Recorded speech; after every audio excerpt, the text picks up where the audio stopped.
Hi guys, it's Luton here, and today I've got a whole round breakdown for you of Rush Tehran Highway, and I get so many questions about Tehran, and today I'm going to be taking a little look at it. Hilarious thing, Shadow Company server. Shadow Company. I joined this just by complete randomness, you wouldn't believe me, but I did. We were looking for a server, and I was like, okay, this one fits the bill, joined it, and I was like, oh, it's my old clan that I was in many years ago, and ended up leaving with about half of the clan, a couple of guys that I was running. I used to run this clan with a couple of other people, like 4 or 5 other people. We ended up having a major split, and sort of 3 of the main admins and myself and a load of people left. Anyway, that's another story. But so today we're looking at Tehran, and now I get a lot of questions and people saying please do a breakdown or please do a tactics. I'm going to do a separate tactics rush routes for this afterwards, non-combat. But first we'll look in combat. Key to this map, speed momentum. Alright, speed momentum. Now, I've got to tell you, not my best game, but at least it was a good team game, and so that's what's important. Getting on this objective. Look how fast we got on this objective. Okay, look how fast. Straight to that objective, straight onto the MCOM. That is what is required on this first base. I never tell. Look, where's the ladder? I can't find. Okay, find the ladder. Okay. But anyway, as I say, now this guy diffused, but you know, I was okay with that because I thought I was gonna I did get the arm. Okay, got the arm. Anyway, the real key to this map and this whole sort of environment is the momentum and the speed. And this first base particularly, the main problem with the first base is the fact that people don't move quickly enough. What happens is you can see kind of like where my squad mate is there, that kind of ridge line here where I'm at right now. Okay, right here. What tends to happen is people get stuck in this kind of area. Alright, they get locked down by the tanks and sniper fire, often snipers on top of those buildings, the A building, etc.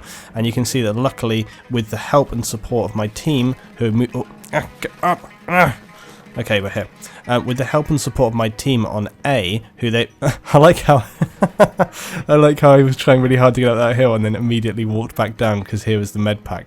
Anyway, yes, with the support of the team, we actually managed to take A. Now, it's all very well and good that, you know, an individual like myself can rush and run and you know, get onto those objectives quickly. But unless I have the support of the team to help, you know, defend that, if I get in there, arm the target, I maybe try and take one guy down, but then I get killed. If there's nobody there to support and prevent it from being disarmed, then it doesn't even matter that anybody's rushed in there. Okay, so you need your team to push forward quickly.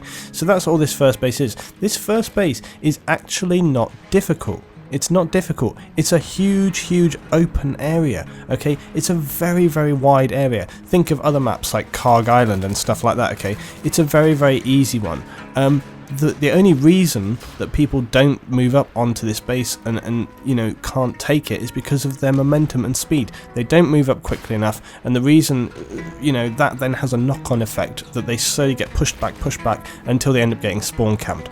So this first base is much more about just kind of willpower and people's own sort of feeling to move forward more than anything else at all.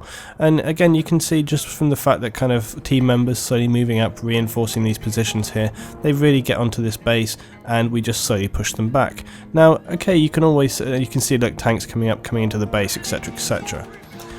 Now, you can always argue it every which way you want to argue it, okay? Sure, alright, there's many different ways these sort of rounds can go down. Okay, what if they had elite tank crews? Yeah, maybe we wouldn't be able to get as near to the base.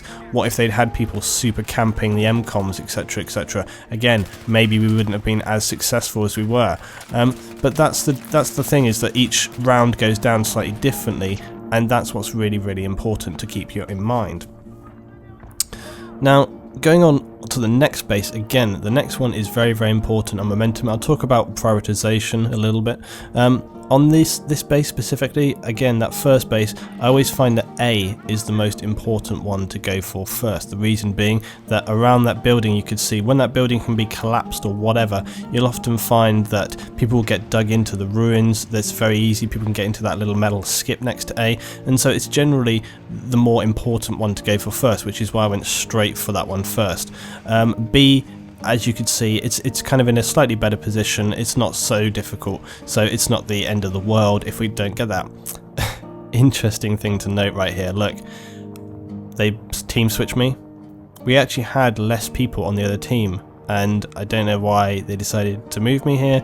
I don't know whether these guys recognized I used to be in the clan, or they were just moving me because they wanted me, I don't know, but I didn't feel that our teams were imbalanced at this point. They weren't significantly imbalanced. You know, the other thing that was kind of funny was that when we joined, they were actually dominating some other team, and then all of a sudden, hey, they have a game which is not quite going their way. Let's swap some people. So yeah, like I always say, server balance is really important, and on my server I try to server balance, and I try to, you know, keep the games as constructive as possible, but you can't balance just off of the, you know, when we joined this round, we were like, you know, sort of half of the entire team. You can't sort of judge a game this early on. You know, you need to basically allow one game to play out, analyze how bad it went down, and then once you've done that, make your decision on how to balance it. Not balance it mid-game like this because you feel like it's going really, really severely down, unless obviously you're getting run over. Now, as I say, and that first base, you know, it didn't go perfect, but they did have a good lockdown. Now you can see basically move straight in onto the objective. My team are kind of moving around over here on B on the right hand side.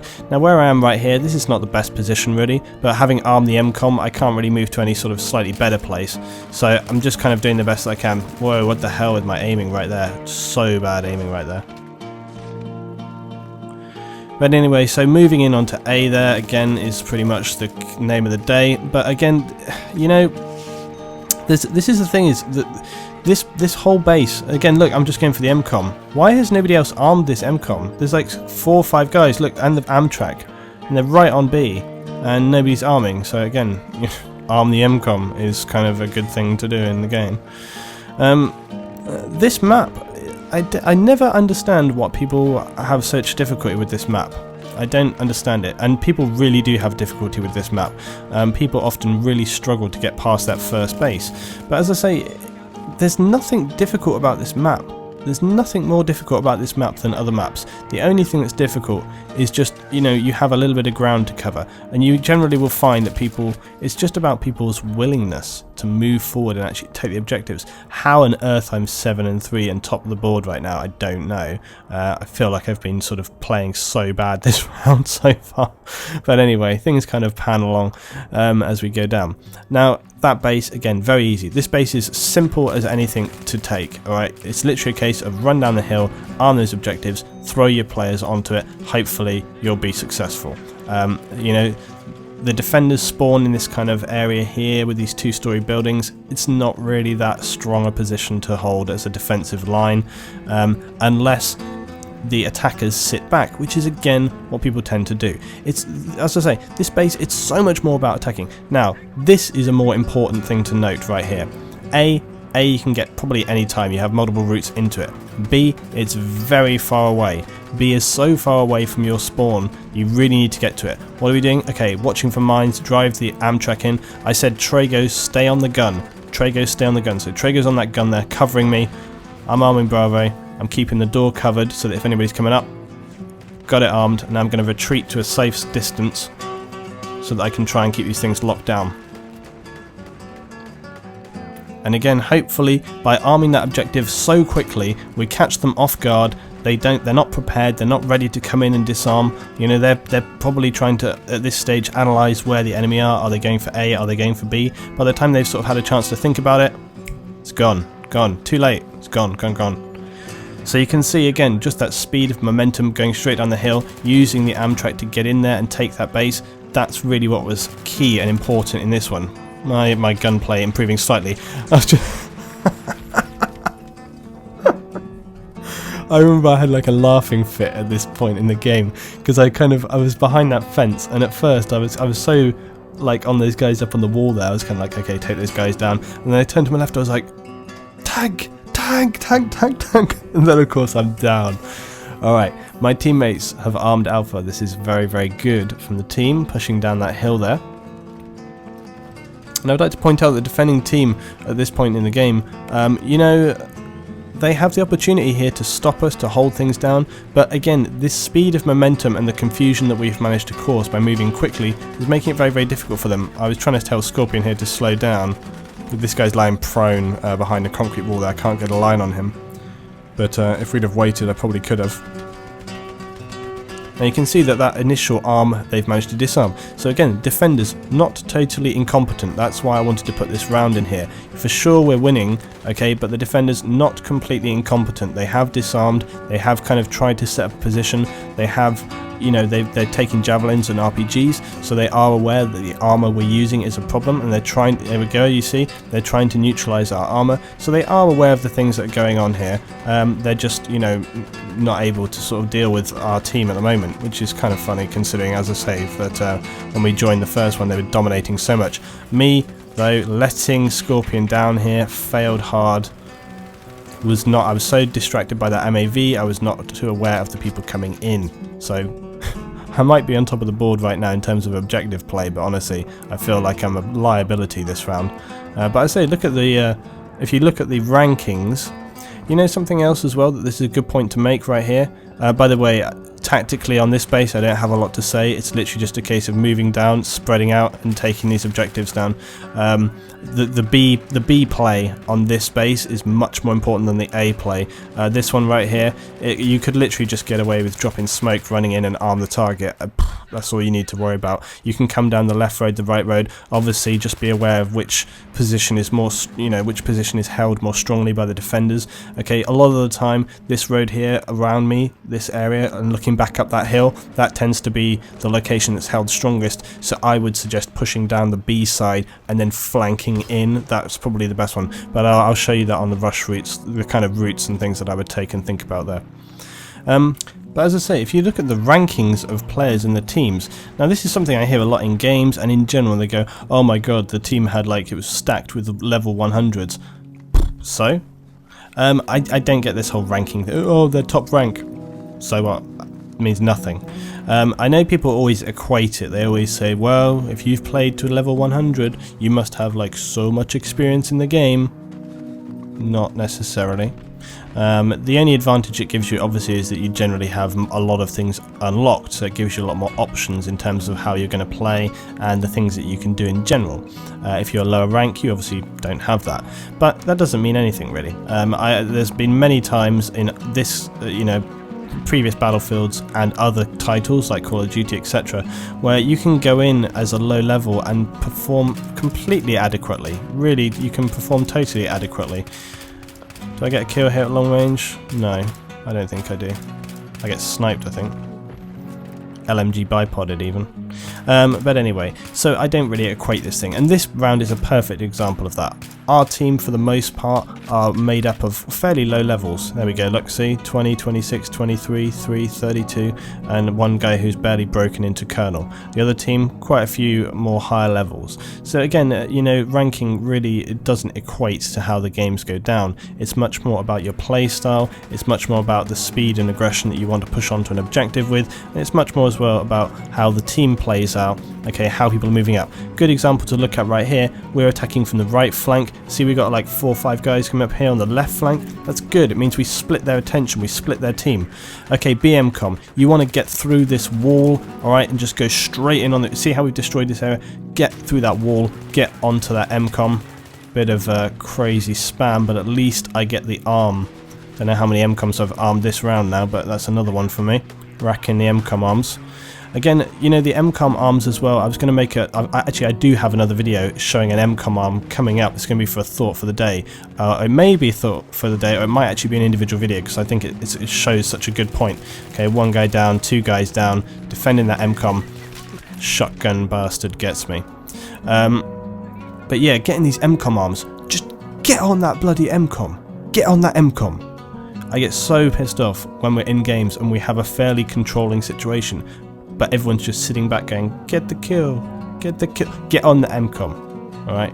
Do what I did there, just get on that MCOM. Once you get it armed, think of it like this, alright? If you're trying to get some kills, you're sitting back there, you're picking people off and they're, you know, la la la. If the MCOM is not armed, all those defenders are thinking about is kill the enemy, kill the enemy, kill the enemy. Once you've armed the MCOM, they have to think about other things than just getting the kills. They have to think, right, we need to get this diffused, we need to get on the MCOM. So their attention is distracted.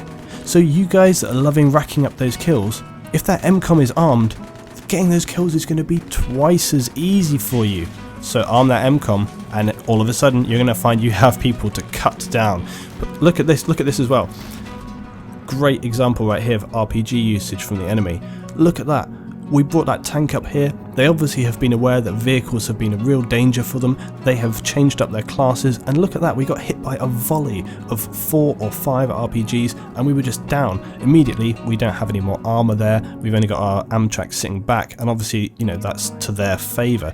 And again, I got another video talking about armor usage coming up really soon for Karkand. But yeah, talking about once an MCOM is armed and distracting the enemy, that BMCOM over there was a really perfect example of that. Once I got that MCOM armed, you saw those two guys come around the corner. They weren't looking for the kills, they were going for that MCOM, and it was a great distraction. Okay, so we're dropping some grenades for me. You can see my game has kind of slightly improved as the round has gone on, although as I say that, I kind of totally missed that guy.